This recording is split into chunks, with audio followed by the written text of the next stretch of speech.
사도신경으로 우리의 신앙을 고백하겠습니다. 나는 전능하신 아버지 하나님 천지의 창조주를 믿습니다. 나는 그의 유일하신 아들 우리 주 예수 그리스도를 믿습니다. 그는 성령으로 잉태되어 동정녀 마리아에게서 나시고 본디오 빌라도에게 고난을 받아 십자가에 못 박혀 죽으시고 장사된 지 사흘 만에 죽은 자 가운데서 다시 살아나셨으며 하늘에 오르시어 전능하신 아버지 하나님 우편에 앉아 계시다가 거기로부터 살아있는 저와 죽은 자를 심판하러 오십니다. 나는 성령을 믿으며 거룩한 공교회와 성도의 교제와 죄를 용서받는 것과 몸의 부활과 영생을 믿습니다. 아멘. 하나님께서 오늘 우리에게 주시는 말씀은 스가랴 11장입니다. 구약 성경 1321쪽입니다. 스가랴 11장을 교독하겠습니다. 레바논아, 내 문을 열고 불이 내 백향목을 사르게 하라.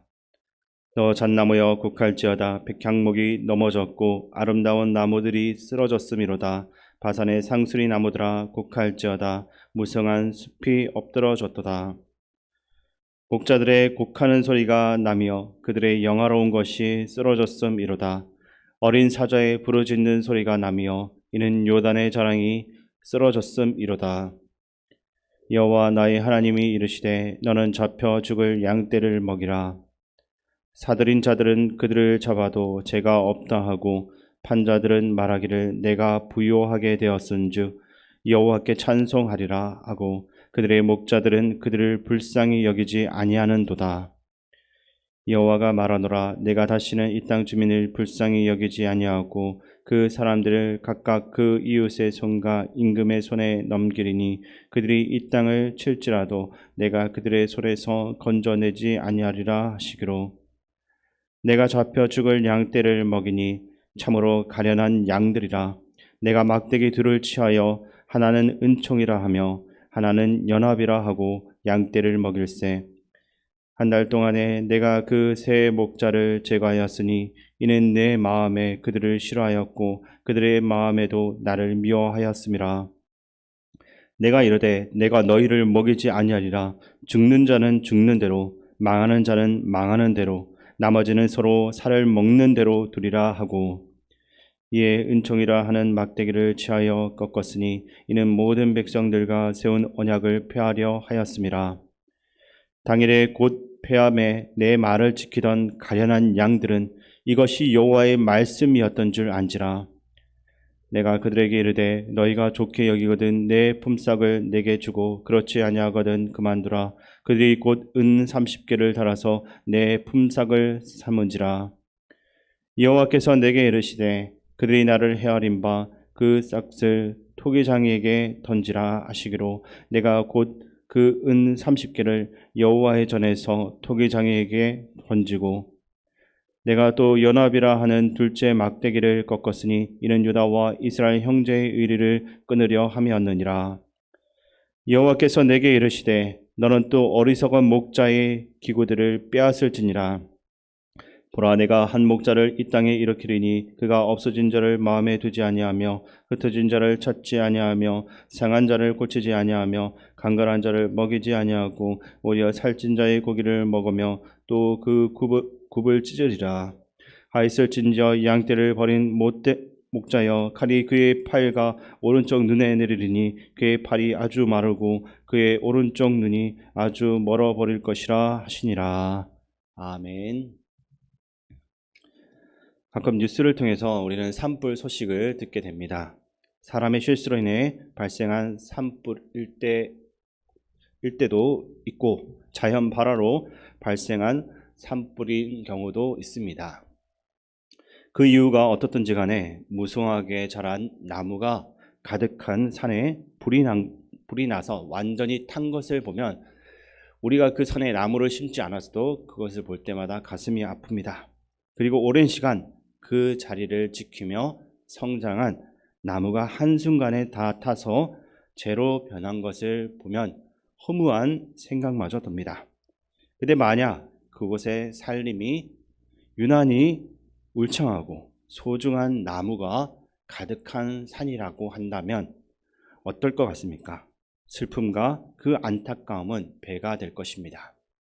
오늘 본문은 레바논에 산불이 나서 백향목을 다 태울 것이라고 이야기하는데, 제가 1절과 2절 말씀 읽어드리겠습니다.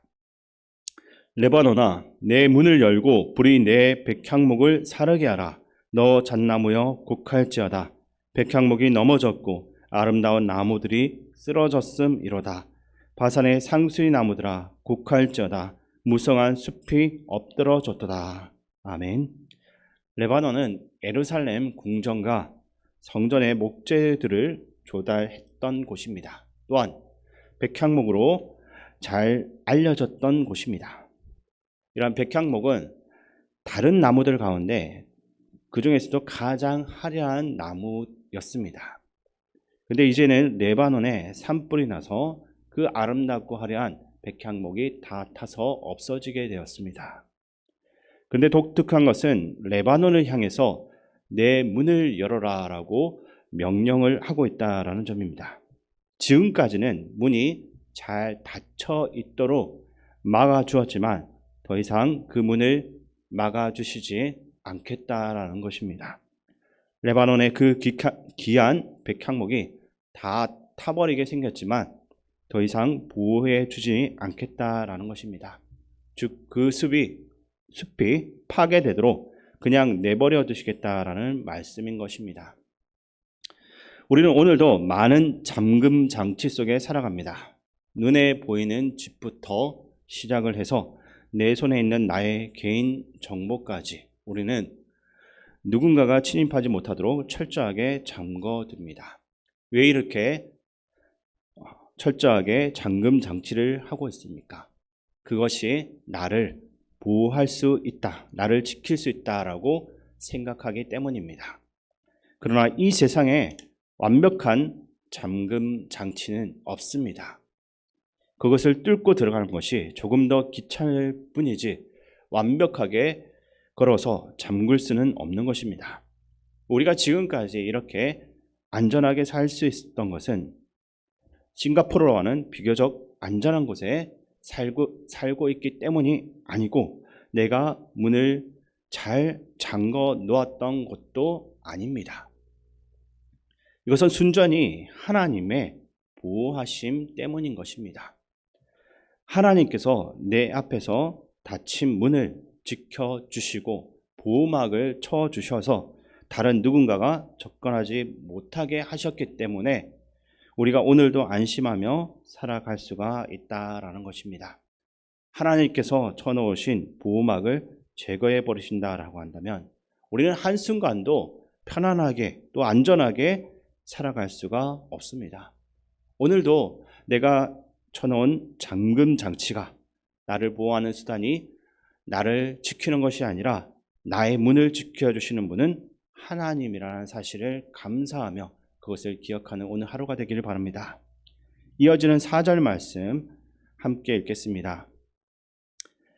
여호와 나의 하나님이 이르시되 너는 잡혀 죽을 양떼를 먹이라. 아멘. 하나님은 스가랴에게 잡혀 죽을 양떼를 먹이라고 하십니다. 잡힐 양떼란 모조리 도살당할 양떼라는 의미가 있습니다.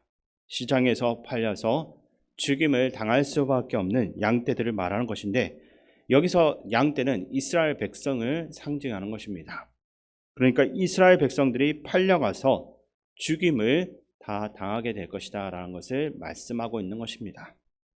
그런데 이어지는 말씀들을 보면 사들인 자들은 그들을 잡아도 아무런 죄가 없다 하고 자신의 양떼를 팔아 넘긴 목자들은 양떼를 불쌍히 여기기는커녕 양떼를 팔아 넘긴 것을 통해서 부자가 되었다라고 하면서 하나님께 찬송하고 있습니다. 유다 백성들은 이미 바벨론에 의해서 멸망을 경험한 사람들입니다. 비극을 경험한 것입니다. 그런데도 그러한 일이 한 번 더 일어나게 되는데 이전보다 더 크고 비참한 일이 벌어질 것을 예언하는 것입니다. 사람들이 이스라엘 백성을 마구 잡아서 노예로 넘기는데 그것을 사가는 사람도 죄가 없다 하고 파는 사람도 이익을 취했으니 그것을 통해서 하나님께 감사한다라는 것은 너무나 황당한 일입니다. 그렇다면 왜 이런 일이 발생하게 되었습니까? 유다 백성들이 참 목자를 버렸기 때문입니다. 즉 그들이 하나님께서 파송하신 목자를 거부한 것입니다. 그렇기 때문에 하나님께서는 이제는 악한 목자를 보내실 것이며 결국 그 모든 양떼들도 비참한 운명을 맞이하게 되는 것입니다. 예수 그리스도께서는 우리의 참 목자로 오셨을 때 사람들은 그 예수님을 인정하지 않았습니다. 그리고 참 목자이신 예수님을 거부했고 심지어 그분을 십자가에 못 박아서 죽였습니다. 그들은 이렇게 예수님을 거부하고 못 박았지만 실상은 자신들 스스로를 잡혀 죽을 양떼로 만드는 작업을 한 것입니다. 참 목자를 버린 양떼들의 운명은 절망적일 수밖에 없습니다. 참 목자의 인도함을 거부하는 것은 생명이 아니라 죽음을 스스로 택하는 가장 어리석은 것과 같다라고 할 수 있습니다. 예수님은 이렇게 말씀하셨습니다. 요한복음 10장 10절에 보면 도둑이 오는 것은 도둑질하고 죽이고 멸망시키는 것뿐이요 내가 온 것은 양으로 생명을 얻게 하고 더 풍성히 얻게 하려는 것이다 라고 분명히 말씀하셨습니다. 양들의 운명은 참 목자의 음성을 듣느냐 그 음성을 거부하느냐에 따라 달려 있습니다. 양들이 목자의 음성을 거부하고 다른 것을 따라가는 것은 그 결과는 죽음밖에 없습니다. 오늘도 우리의 참 목자이신 예수님은 끊임없이 우리가 거부함에도 우리를 부르실 수 있습니다. 주님은 우리가 그분의 그 음성을 듣고서 그것에 반응하여 생명의 길을 걸어가기를 원하고 계신 것입니다. 지금 우리의 귀에 들리는 소리가 누구의 음성인 것입니까? 참 목자 대신 예수님의 음성을 듣고 계신다라고 생각하십니까? 아니면 악한 목자의 소리를 찾고 그것을 듣고 계십니까? 참 목자 대신 예수님의 음성을 듣고 참된 평안을 주는 그 길로 나아갈 수 있는 우리 모두의 삶이 될 수 있기를 주님의 이름으로 축원드립니다. 존귀하신 우리의 아버지 하나님, 하나님의 은혜와 사랑으로 죄로부터 죽음으로부터 심판으로부터 구원을 받았음에도 돌아서면 날마다 죄의 자리를 살아가는 것이 우리의 부족하고 연약한 모습임을 고백합니다. 우리가 주님의 자녀임을 날마다 고백하며 우리에게 찾아오는 유혹의 자리를 이겨낼 수 있도록 우리와 함께하여 주옵소서. 주님이 주시는 거룩한 기회를 사용하여 거룩한 자리를 선택하는 그리스도인들이 되게 하여 주시옵소서. 참된 목자신 예수님만을 바라보는 우리의 삶이 되기 원합니다. 우리의 참 구원자 되신 예수 그리스도의 이름으로 기도드립니다. 아멘. 주기도문으로 예배를 마치겠습니다. 하늘에 계신 우리 아버지, 아버지의 이름을 거룩하게 하시며 아버지의 나라가 오게 하시며 아버지의 뜻이 하늘에서와 같이 땅에서도 이루어지게 하소서. 오늘 우리에게 일용할 양식을 주시고 우리가 우리에게 잘못한 사람을 용서하여 준 것 같이 우리 죄를 용서하여 주시고 우리를 시험에 빠지지 않게 하시고 악에서 구하소서. 나라와 권능과 영광이 영원히 아버지의 것입니다. 아멘. 이 시간 말씀을 가지고 기도할 때 오늘도 내가 쳐놓은 잠금 장치가 나를 지키는 것이 아니라 나의 문을 지켜주시는 분은 하나님이라는 사실을 기억하며 감사하는 우리가 되게 하소서라고 기도하시고 참 목자이신 예수님만을 온전히 따라가는 삶이 되도록 기도하시기 바랍니다. 그리고 나라와 민족, 이 땅의 지도자를 위해서 기도하시고 또한 우리 교회와 성도님들을 위해서 기도하실 때 어르신과 한우들, 특별히 김진영 집사님 회복을 위해서 기도하시고 군 복무 중인 청년들과 다음 세대 각보서와 선생님들을 위해서 기도해 주시기 바랍니다. 마지막으로 세계 각지에서 복음 전하기 위해 수고하는 선교사님들과 담임 목사님 위해서 기도해 주시기 바랍니다. 존귀하신 아버지 하나님, 우리가 살아가는 그 모든 삶 가운데 하나님께서 우리의 보호막이 되어주시고 우리를 지켜주시기에 우리가 이 자리에 서 있고 우리가 살아가는 것을 믿습니다. 매 순간마다 하나님을 의지하는 삶이 되게 만드시옵소서. 어떤 것을 의지하고 그것을 따라 살아가는 삶이 되지 않도록 도와주시옵소서. 세상에는 많은 음성들이 있습니다. 그 음성들 가운데서 우리가 참 목자 되신 예수님의 그 음성을 분별하여서 그 음성만을 따라가는 삶이 되게 해주시옵소서. 제 소리에 귀결이 않게 마시고 하나님 말씀에 눈을 기울이며 따라갈 수 있는 우리 삶이 되시고 주시옵소서. 아버지 하나님 우리의 가운데도 도와주시옵소서. 아버지 목에 운동한 흐름이 펴져질지 못하시고 회복되는 데 있어서 어려움이 없도록